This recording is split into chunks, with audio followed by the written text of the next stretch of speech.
With former Steeler Mike Logan, I'm Ken Laird. It's Steelers 365 brought to you by Eastern H2O at easternh2o.com and in the Fox Chapel Plaza right here in Western PA. You can find water skis at Eastern H2O, Mike. You may need some tonight at Heinz Field. We have weather coming, very much similar to what we saw in Chicago v. Houston last night at Soldier Field.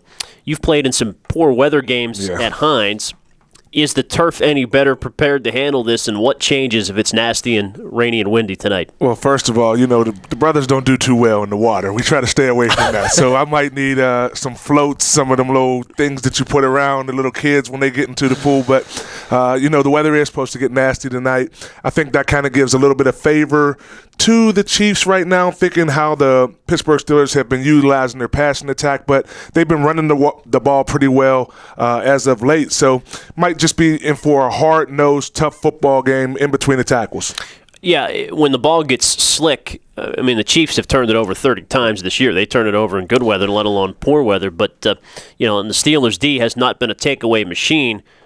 Is that one maybe way to spin it that, hey, they're likely to cough it up a few times? As a defender with Pittsburgh, you got to be willing to take advantage, able to take advantage. Yeah, I think, that'll be emphasized tonight. Anytime we put the weather report up just like everyone else, and when the ball does get slick, you tell your defenders, to go in there and try to rip the ball apart. But when you got two teams that, just are hard-nosed and want to run the football, both teams have that to use to their advantage. The Pittsburgh Steelers have been running the football pretty well, but those guys know how to tuck the ball and keep it tight to their body. So it will be slick out there tonight. It makes for an interesting football game. I kind of like when it's just slippery and sloppy out there. Not me personally, but I like watching it. Oh, it's chaotic. Huh? Yeah, do you wear gloves? Do you change the spikes? Or you definitely change the spikes. You put in those long spikes that you have in there, and depending on how your hands are, because they have these gloves now that are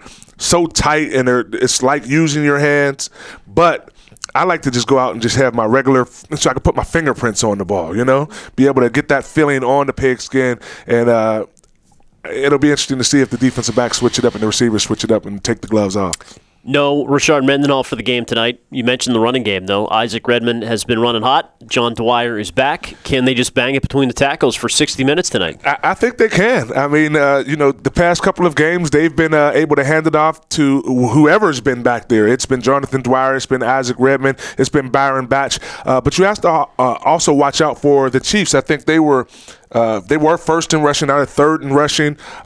Jamal Charles seems to be up and down, though. He's explodes one week, then the next week he's quiet, 30 yards.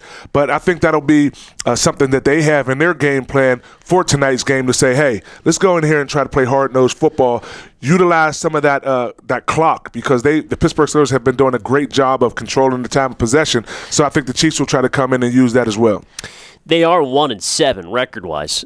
As a player, you've got to know that. Right? What changes in the locker room when you got Baltimore ready to come in next week at 7-2? But you have to realize this is a setup game. You look at that record, you say they're 1-7, but you know that they're a talented football team. Some of their weapons haven't been able to break out this year, specifically Jonathan Baldwin. He's been kind of quiet. You have to know at some point they're going to erupt. And not with Matt Castle. Aren't you looking at him saying he's not erupting? This guy's going to implode. He's not going to erupt. There is some intimidation factor of him coming here saying we're going to play against the Pittsburgh Steelers defense, who is number one against the pass. But you know that they have some skill. And at some point, you look at this team and you say, okay, when are they going to have their game? Now, it looks real grim, and I'm sure Romeo Crennel is sitting over there cringing, saying we have to go into Pittsburgh on the road and play against a football team that's playing really well right now. But this is their Super Bowl. What better time to come in to your season and say, we're playing against a power team in the NFL right now. If these guys are playing well, we can come in and beat them.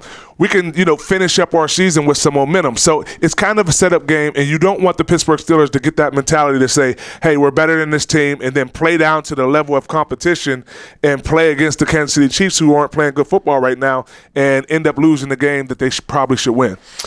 All right, a little bit of bad blood, too, between at least Todd Haley and the Chiefs, knowing his history. And Jake Glazer of Fox reported over the weekend he hadn't been paid the remainder of his paychecks from the Chiefs since he left. Do you think he'll be serving papers to Chiefs ownership tonight as they come into Heinz Field? Depending on how much money it is, it's definitely on his mind. He's going to say, you guys owe me something. Let's go out there and, push it down their throats and show them that I mean business. Or maybe a deep ball, actually. Maybe he'll actually, just out of revenge, carve up one deep pass. I'm sure he's thinking about that. I mean, he's thinking about it. He wants to rub it in their faces a little bit, and he'll go out there. He may never get that paycheck if he goes out there and tries to rub it in the way Baltimore did Oakland this weekend. Steelers and Chiefs tonight on Monday Night Football. Mike Logan, I'm Ken Laird. It's the Trib Live Radio, triblive.com, Steelers 365.